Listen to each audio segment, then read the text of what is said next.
Haqni wallahi jechuudha ila kenna sumayyaatiin waanuma kana duukaa se'ellee beeka yoo ta'e dhaggeeffadhu rabbii kufriitiin na haa kaachisu ani sumayyaaf jedhee waan kana jedhaan jiru wanti sooshaal miidiyaa irratti ta'u irra caalaansa waan inni balleessuti caala keessaan yoo gareetti na dabaltan haasoo hin danda'a deemicha asirratti garuu haasoo hin danda'u maaliif dubartoota isaan wantoota isaan irratti wal dhaban hin beekne. Mee Ustaaz Ahmad waan tokko isin gaafadha waan isaan achirratti waa'ee micayyoo kanaa haasaamee isin dhageechisuu uummata wajjiniin. Waan isaan haasa'anii micayyoon dhiira hojii sagaagaltee jedhan micayyoon kan dubbatte waa'ee maallaqa isaan immoo kan haasa'anii dhiira wajjin raftee akkanatti ekeleen argee jedhan akka hin jedhamaame Ustaaza tokkorraa kun hin ergamaame Ustaaz Ahmad wallahi na baay'ee isin jaaladha isinitti dhaggeeffadhu. Lamarratti jedhanii ayyi bishiin fooloo waan hin qabneef waan feemasii haqni ishii ukkaamame waan biraa saamuu as fararraamuun hin bareedaa kun ishii. Kennaa dhaggeeffadhu. Maaliif si jedhe beekta jalqabuma yoo jechuudha maaliif si jedhe beekta amma kana. Takkaa qoyme kennaatti waa'ima kennan gaartaadha koo maaliif si jedhe beekta galatoomaadha koo maaliif si jedhe beekta kenna ati kaffaluu mitiin jedheen haqa namaa nyaattee itti taanaan isheen kaffaluu qabdi waan keessaan ta'u malee waan sooshaal miidiyaa irraan ta'u hin amanuu ani mana Ustaaz Farhaan hin seenne ila eenyu tokkummaa caalaa wallahi namni natti dhiyaatu Ustaaz Farhaanidha garuu mana Ustaaz Farhaan hin seenne mana tokkummaadha kan hin seenne agartanii si galee amman ammani waan dhugaa fi taniitoo wanta jechaa jirtan kun sirrii miti haadha dhimmaa biratti dubbadhaa maan jedhinaa ree gaafa sanamu jirtu dhaggeeffadhaan jira jechaan jirtani amma micayyoon dhaggeeffataan jira maaloo taatee ekelee targee mina waa'ee sagaagala maaliif achirra taasa'uusan rabbiin ol sattaraa jedhami kunuma saadiqiin kalaas dhugaa wajjin taa'isatu jannata waan ta'eef baabaa kiyya wallahi baay'ee sin jaaladha haqa dubbadha miti siin hin jenne okay maarreek akkas jechuun maal jechuudha beektaa akkuma Ustaaz Farhaan amma maal jedhaa jirta Ustaaz Farhaan waan kana dogongoreeraadhaa jirti okay waan kana seera taanaan dogongoreera ani baay'ee wanni jala miti sinan dhaggeeffachiisa haasee miti bar jiro kinoo saayii tokko haasaanii barachirratti oo barbaadan amma akkasaa goonu furmaata gabaabaa yoo keessaa waan kana haasotanii keessa seenuu nan danda'a an akka dhuunfaa kotti keessa seenee dhimmicha haasa'uu nan danda'a waan sooshaal miidiyaa irraa immoo fakkeenya kaa'eera kunoo janaazaan namaayyuu kabaja dhaba sooshaal miidiyaa irratti haasa'ame keessaan hojiin hin hojjetamu garuu sooshaal miidiyaa irratti hundi inni kaan fammasuuf inni kaan giiftiif inni kaan waan garaagaraaf jedhee sooshaal miidiyaa irratti haasa'a garuu lafatti janaazaan ilma namaa kan nama muslimaa sinii galee sanuu kan nama afaan Oromoo dubbatu biyya kana keessatti tabulaallaa jira amma guyyaa yoona kanaaf inni naman waan sooshaal miidiyaa irraa keessaa yoo haasutan wee nan dhufa kanaan ala kan eenyu keessa iyyuu seenu dhimmi jira kanaammoo wanti keessa na seense anaaf sumayyaa isheen kunii fi isheen hin beekne kunii fi isheen beeku sun tokkodha garaagarummaa naaf hin qaban. Isaan miidiyaa irratti haasa'a nama 200 miicayyoo tana boruun heerumtii bar mee kennaa okay kennaa qoy sabarat no waan isaan haasa'an nama 200 miicayoon tun boruun heerumtii bar viidiyoon kun umurii dirasii ta'a bar maaliif ilmoo dubbaatiin akkana jedhama dhaggeeffadha.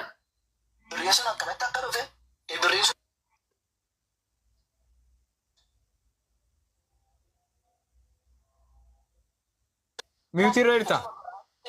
Mute only mute God. Sumayyaa bira jira. Sumayyaan haasoftu ani dubbii lakki yoo jette asa dhuftee kun ragaan sumayyaa arga jira. Banteenuu dhaggeessuu dandeessi. Banteenuu garsiisuu dandeessi. Lakki yoo jette kun ammoo horsee dandeessi. Ana dhawul nagaa. Sumayyaan birrii nyaatti. Mute only mute irratti qabaa dhugaa'e. Intalli sun garuu sagalee ishii kan mashiitti sin dhaggeessuu danda'a. Ani moo collee dhala waraabee yeroo sana.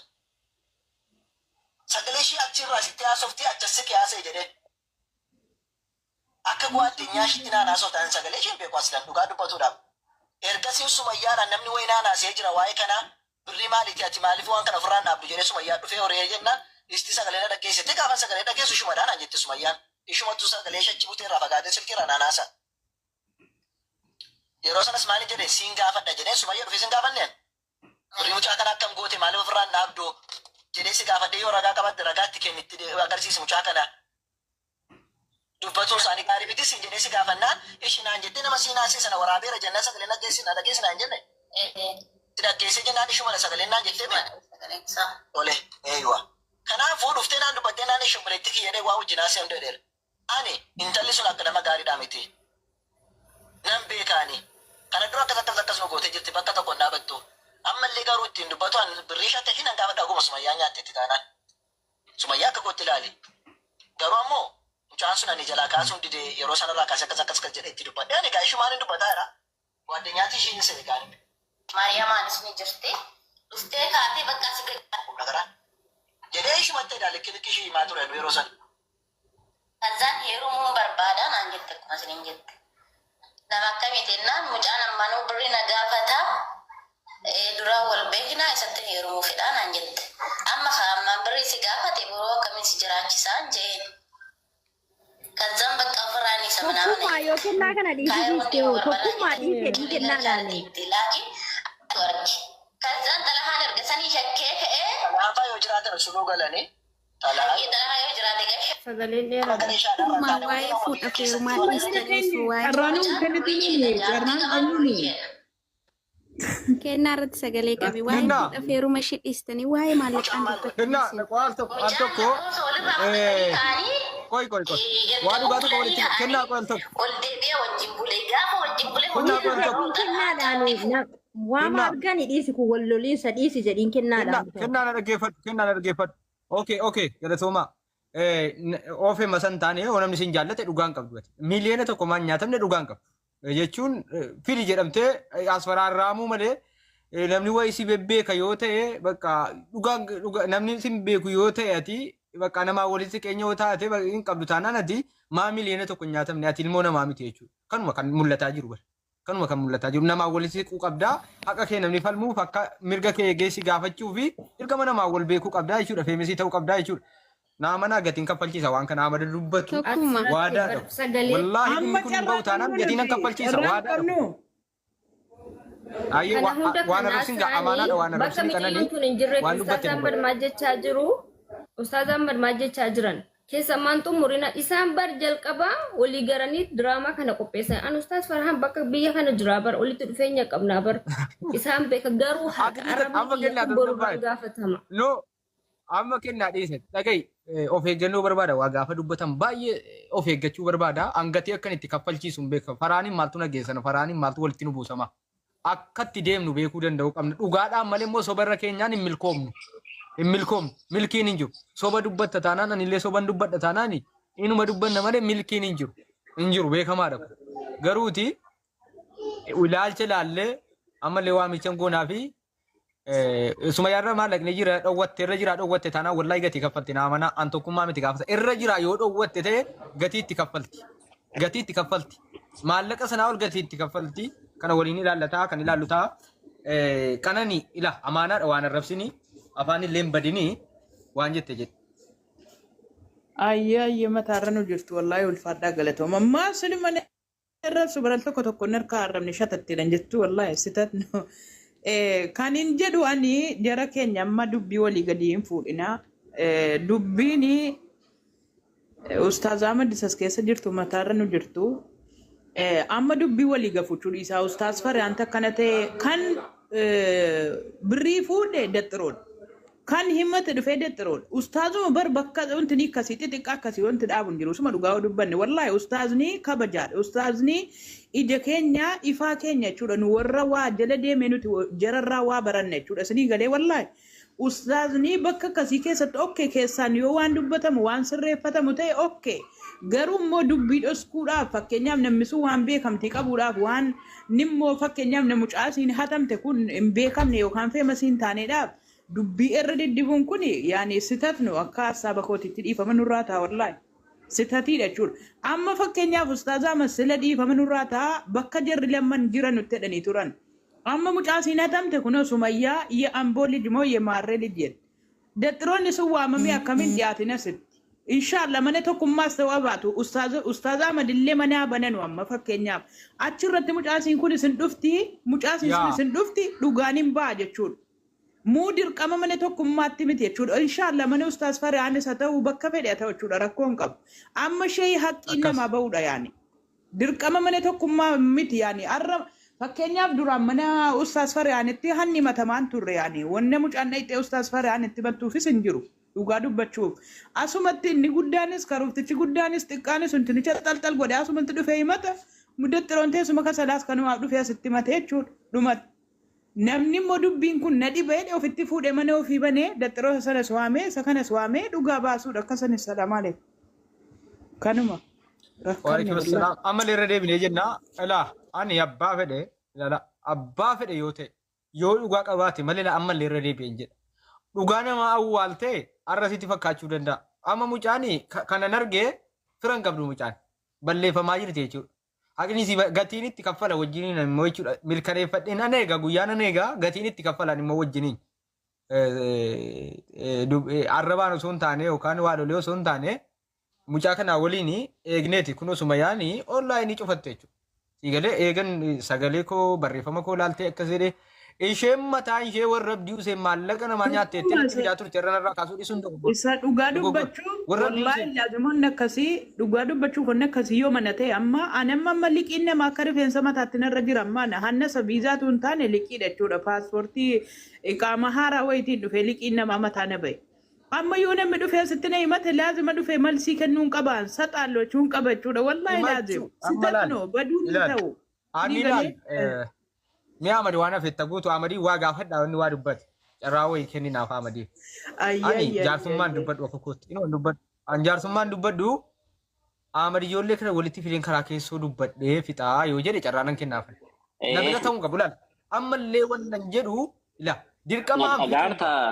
dirqama miti la bira dhufu. Na dhagaa jirta tokkummaa na dhagaarta tokkummaa na dhagaarta. Eyyen. Aywa ani sitti media fide jalqaba isaanii mi kan fide dubbada kenna miira keessaa bahe giiftii koo miira keessaa bahe haadha koo dhiisatti ela ani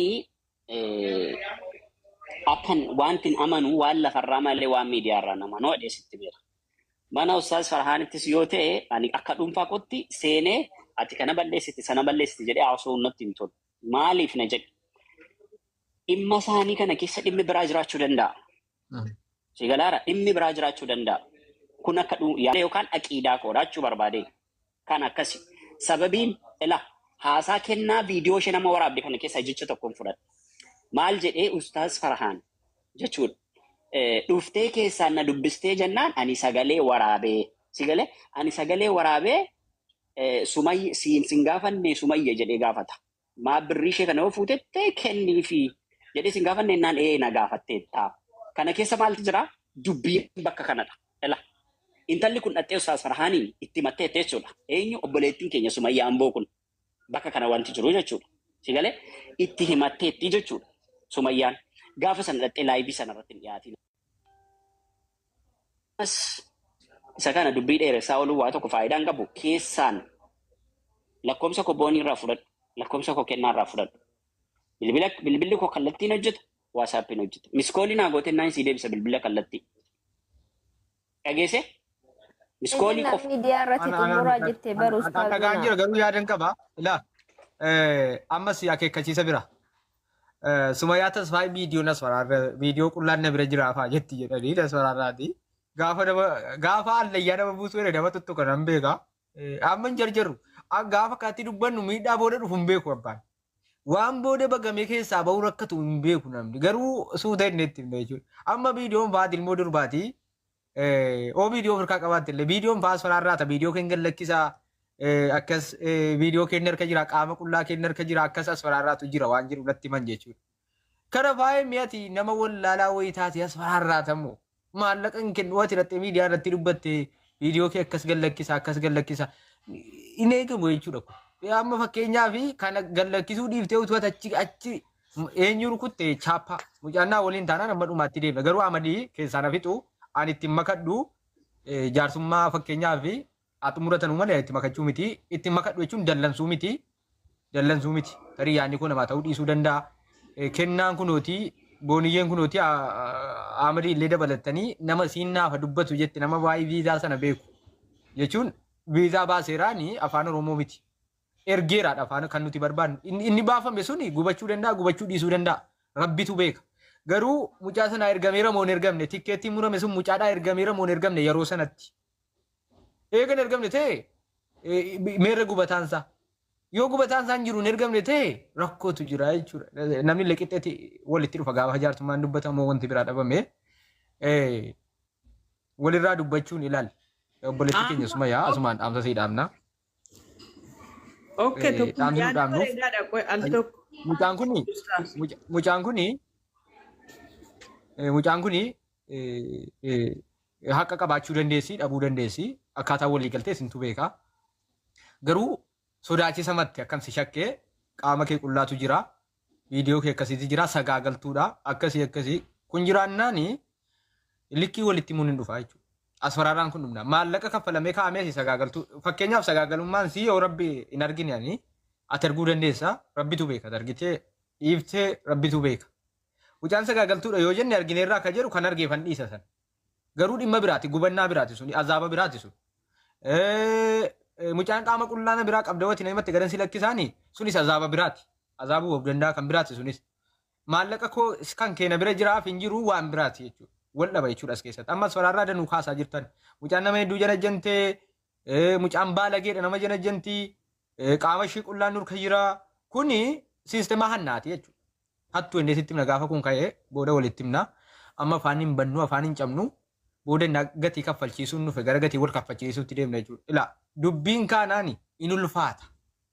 Ammallee himna dubbiin kaanaani nuti rabbi namuma eenyuu wayinu kallaqa jechuudha. Dhiisiillee dhaga'uun hin jiru booddee.